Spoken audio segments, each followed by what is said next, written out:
You know, hip hop changing from positive to negative was not a consequence of history. It was not a circumstance of history. It was nothing that just happened on its own. It had nothing to do with the changing of the times. It had nothing to do with that. It had everything to do with the fact that there are people in this particular society who wants to see us exactly where we are. And we cannot let that point elude us. These are the facts. How do we know? 1967, Kerner Commission report on urban disorder. When black people said, yo, we're tired of this system. You know what I mean? This system is oppressing us. So we rebelled against the system. We burned things. We said, yo, we had enough. He did his little report on what caused these riots. He said, what caused these riots? He said it was young children who started these riots, and what was motivating them was a high self-esteem and an enhanced racial pride. He said the majority of the rioters were high school dropouts, but they had a higher political orientation than their peers who did not drop out. And they saw the system as their enemy, so they attacked it in the right circumstance. So, fast forward to 1992. Same thing. #1 record on the radio, we had Fight the Power. Fight the Power is on the radio. Rodney King gets beaten before the world. The black youth rebelled against the system. Again, they did it again. And why? What primed them? Positive hip hop. Primed them. Fight the Power, X-Clan, Brand Nubian. You had these groups out here who were pushing, who were politically orienting black kids in the right direction, giving them the proper prompters that they needed so that they can respond properly to oppression. All right? In 1967, when the riots happened, he saw that the self-esteem and the racial pride was fueling this. So he said, how do I bring that down so that they will not riot? And what he did, he flooded the airways with black exploitation movies. Nigga Charlie and the Return of Nigga Charlie. These were movies. Hip-hop didn't start calling people niggas. We had Shaft. We had Coffee. Black girl turned prostitute to do whatever, you know what I mean? But these black exploitation movies brought down the self-esteem and the racial pride so that the kids will not rebel against the system of oppression. 92, the racial pride was back in effect. We had black kids going to Dr. Ben Yuckinin lectures. We were spending our money to go see Farrakhan speak as opposed to going to a strip club. This is where we were. The most coveted article of clothing was a historically black college or university sweater. We were motivating children towards positive attitudes and lifestyles. And when Rodney King got the beating, heads responded properly. Fast forward to our day. Sean Bell is shot 50 times in the street in New York by police officers. #1 song on the radio, Like a Lollipop. Nobody do nothing. Nobody respond to nothing. Trust me. Trust me. Just like the brother, I believe it was JT, the bigger figure, who said that the label executives came to him and said, yo, brother, we need you talking about guns and whores. You know what I mean? That's right. That happens. I've been in those meetings with management and had to ask me, is what you're saying really what you believe so that we'll know how to market you properly? You know what I mean? This happens. Young Buck on his album, he has a song on his album that talks about police terrorism. The label said absolutely not. Jimmy Iovine said absolutely not. You cannot put that record on the album because it might create an atmosphere that might put police officers' lives in danger. Right. So they took the record off, but they let him keep the other 14 songs on the album that talked about killing black youth. So this is what we're dealing with. We're not dealing with a circumstance or consequence of history. You know what I mean? The environment that we're embedded in puts us in a situation where we feel we have to maneuver and play the game and water our message down. You know what I mean? But no, what happened was they intentionally shifted the paradigm to get us exactly where we are right now. Right now, we're feeding the prison industrial complex right now. Our kids are going to prison because they're promoting these records. They're promoting these records daily that send us to jail. You know what I mean? It's cool to go to jail. You know what I mean? They glorifying these things. And it's not the black youth. We're in a position where we get, like the brother said, the choice. You know, he said, yo, I chose the positive. So I didn't do it. But every youth is not going to take that route. I know, I come from the projects. Grew up in the projects all my life. You know what I mean? And we're not turning down $500,000 to say nigga. We're not going to do it because we won't turn down $200 to take a package of crack from one corner to the next. You know what I mean? We're living in a state of poverty and want of all things. So it's hard for us to make that. Our judgment is clouded. And they knew that the judgment would be even more clouded if they took groups like X-Clan off the radio. Mm-hmm. This is just what it is. And until we start to deal with the environment that's shaping the behavior, we'll never get to the next level. We have to confront that. Hey, let's take rap music. Let's take it. Same people who own the labels own the prisons. So, literally the same people? Literally the same people who own the labels own private prisons. So, you know, it seems really kind of suspicious, if you want to say that word, that, you know, the records that come out are really geared to push people towards that prison industry. Yeah. Welcome back to your favorite podcast, Truth Talks. I am your host, Crazy Bone. What's happening with it, man? I'm the bum, Keith G. Now, a few of y'all might have already heard about this, about how the music industry has very close ties with the private prison system. Yeah. And the reason being is because the music business has invested millions of dollars in the private prison system. Oh, yeah. Yeah, you heard it correctly. Again, the music business and the entertainment business in general, meaning people who control the media, the music industry, and also publication, private prisons. Yeah, magazines, all that. Somebody sent me an article, like I think it was like 6 or 7 years ago. Right. And I read this article, bro, and I was like absolutely shocked, very shocked. Talk to us. In fact, I want to read this this article, but it's actually a letter that was written by somebody that was a decision maker at a major label. Shot caller. And he said, you know, he was invited to a very special meeting about the future of hip hop back in 1991. Okay. And the title of the letter is The Secret Meeting That Changed Rap Music and Destroyed a Generation. Damn. So it says, hello. After more than 20 years, I finally decided to tell the world what I witnessed in 1991, which I believe was one of the biggest turning points in popular music and ultimately American society. I have struggled for a long time weighing the pros and cons of making my story public, as I was reluctant to implicate the individuals who were present that day. So I've simply decided to leave out the names and all the details that may risk my personal well-being and that of those who were, like me, dragged into something they weren't ready for. Between the late 80s and early 90s, I was what you may call a decision maker with one of the more established companies in the music industry. I came to Europe in the early 80s and quickly established myself in the business. The industry was different back then, since technology and media weren't accessible to people like that, like they are today. The industry had more control over the public and had the means to influence them any way it wanted. Right. This may explain why in early 1991, I was invited to attend a closed-door meeting with a small group of business insiders to discuss rap music's new direction. Rap music's new direction. Yeah.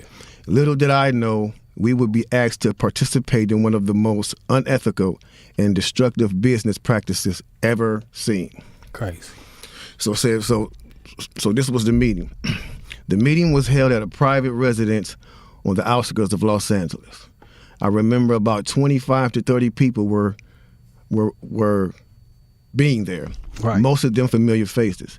Speaking of those I knew, we joked about the theme of the meeting, as many of us did not care for rap and failed to see the purpose of being invited to a private meeting to discuss the future of hip-hop. Talk to him. Among the attendees was a small group of unfamiliar faces who stayed to themselves and made no attempt to socialize beyond their circle. Based on their behavior and formal appearances, they didn't seem to be from our industry. Our casual chatter was interrupted when we were asked to sign the confidentiality agreement, preventing us from publicly discussing the information presented during the meeting. Needless to say, this intrigued, in some cases, disturbed many of us. The agreement was only a page long, but very clear on matters and consequences, which stated that violating the terms would result in job termination immediately. We asked several people what this meeting was about and the reason for such secrecy, but could not find anyone who had the answers for us. A few people refused to sign and walked out. Nobody stopped them. I was tempted to follow, but curiosity got the best of me. That's right. A man who was part of the unfamiliar group collected all the agreements from us. Quickly after this meeting began, one of the industry colleagues, who shall remain nameless like everybody else, thanked us for attending. He then gave the floor to a man who only introduced himself by first name and gave no other details about his personal background. I think he was the owner of the residence, but that was never confirmed. He briefly praised all of us for the success we had achieved in our industries and congratulated us for being selected as part of this small group of decision makers. At this point, I began to feel slightly uncomfortable in the strangeness of this gathering. The subject quickly changed as the speaker went on to tell us that the respective companies we represented had invested in a very profitable industry, which could become even more rewarding with our active involvement. Damn. He explained that the companies we worked for had invested millions into the building of privately owned prisons, and that our positions of influence in the music industry would actually impact the profitability of these investments. Then he says, I remember many of us in the group immediately looking at each other in awe and confusion. At the same time, I didn't know what a private prison was, but I wasn't the only one. Sure enough, someone asked what these prisons were and what any of this had to do with music. We were told that these prisons were built by privately owned companies who received funding from the government based on the number of inmates. The more inmates, the more the government would pay these prisons. It was also made clear to us that since these prisons are privately owned, as they become publicly traded, we'd be able to buy shares. Most of us were taken back by this. Again, a couple of people asked what this had to do with us. At this point, my industry colleague who had first opened the meeting took the floor again and answered our questions. He told us that since our employees had become silent investors in this prison business, it was now in their interest to make sure that these prisons remained filled. Our job would be to help make this happen by making music which promote criminal behavior, rap being the music of choice. He assured us that this would be a great situation for us because rap music was becoming an increasingly profitable market for our companies, and as employees, we'd also be able to buy stocks in these prisons. Immediately, silence came over the room. You could have heard a pin drop. I remember looking around to make sure I wasn't dreaming and saw half of the people with dropped jaws. My daze was interrupted when someone shouted, "Is this a fucking joke?" At this point, things became chaotic. Right. Two of the men who were part of the unfamiliar group grabbed the man who shouted and attempted to remove him from the house. A few of us, myself included, tried to intervene. One of them pulled out a gun, and we all backed off. They separated us from the crowd, and all four of us was escorted outside. My industry colleague, who opened up the meeting earlier, hurried out to meet us and reminded us that we had signed an agreement and would suffer the consequences of speaking out about this publicly, or even those who attended the meeting. Damn. I asked him, why was he involved with something so corrupt? And he replied, it's bigger than the music business and nothing we can do. And, no, it's bigger than the music business and nothing we want to challenge without risking consequences. We all protested as we walked back into the house. I remember word for word the last thing he said. It's out of my hands now. Just remember you signed an agreement. He then closed the door behind him. The men rushed us to our car and actually waited until we drove off the property. Damn. After reading all this, it actually made me feel a few different ways. The first emotion I felt was shocked, because I was definitely taken back by this, just knowing the level of evil that's involved by even thinking of a plan like this. You know what I'm saying? The second emotion I felt was anger. Anger because it's not enough for them to exploit our culture and make all the money off of it. Mm-hmm. Because let's keep it real, the industry has never been favorable towards the artist. Never. But they're going to go beyond the artist to get the artist to influence and lure in the consumer, which they knew at the time were mainly minorities. Yep. In other words, keep promoting gangster rap so that the youngsters will be influenced by them, which in turn will incite them to want to act like them, and it's a very good chance they'll end up in their prison. Yeah. So they're getting paid twice. They're getting paid from the artists they signing, and then they're getting paid from the people that these artists influence that goes to prison trying to be like these artists. Yeah. So they making a killing. A killing. They're using the music business to promote their private prison business. So us as the artists is the tool they use. Yeah. The music is the bait. Yep. And the young consumers are the prey. It's a cold game.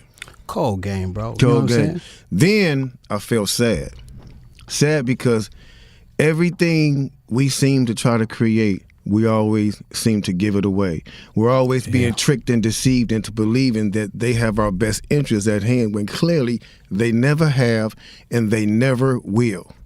So I directed a bunch of rappers, people like Gucci Mane, Snoop Dogg, Lil Yachty, the list goes on and on and on, okay? I learned a lot of things, and I have left the industry largely over my political beliefs, but there is something I want to impart to people to hopefully, make some sort of change happen. So I have a challenge to rappers, and I know some of you still follow me. I know a bunch of the celebrity blogs still follow me from trying to get news from music videos and things like that. So here's the truth. The truth is this. A bunch of young black male rappers keep dying. You know who's not dying? Record executives. The record executives that push for them to continue to make songs and create a culture that is obsessed with death, drugs, and sex. Period. The industry is obsessed with it, but those record executives, they're not dying because they don't push this culture on their own people, but they're encouraging you to push it on yours, and they're paying you handsomely to do it. The reality is, I know a lot of you. A lot of you are good people. You're family guys. You're not the image that you put out there to the world. Why? Why don't you be the example? Stand up. I challenge you. Be the example. Make music about the culture you want to see.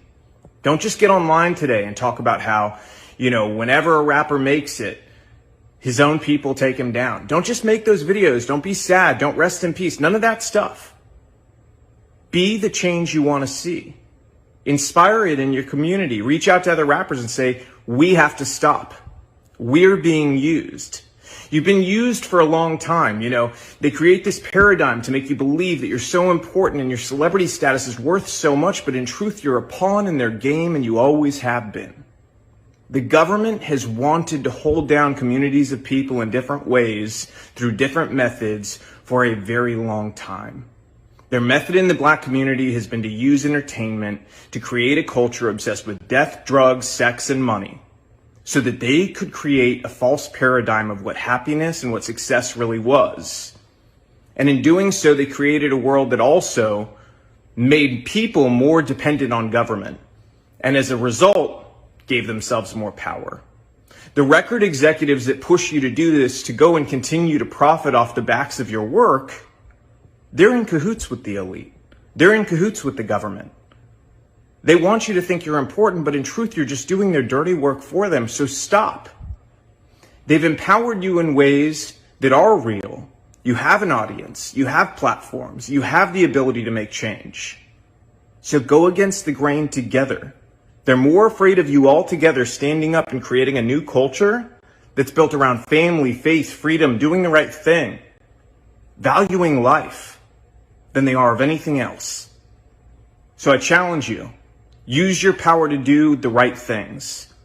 If you continue to do the same thing you've done, more rappers like this are going to die. How many have to die before you change the culture? And let me tell you something else. There's a reason the record labels pay us more to do rap videos. They don't tell you that, do they? Do they tell you that they pay us more to do your videos? Because they do. They do it because they know it's more dangerous. They do it because they know it's more difficult. And they do it because, frankly, there's a lot of money laundering involved. Those labels wash a bunch of money through. We don't do it, but we know the labels are doing it 100%. Okay, they're then taking the money off the top end, and you see on your royalty check, oh, they spent $150,000 on this video. Did they? Because we didn't see $150,000. Okay, so where did the money go? And to who? Their friend's company? A lot of times that's the case. Same thing with insurance companies. They charge us more to insure your videos. And it's because they know the culture that's been created. They know that the only possibility of a music video being shot up is on a rap video. And that's the truth. So change the culture. You have the power. Your people deserve it.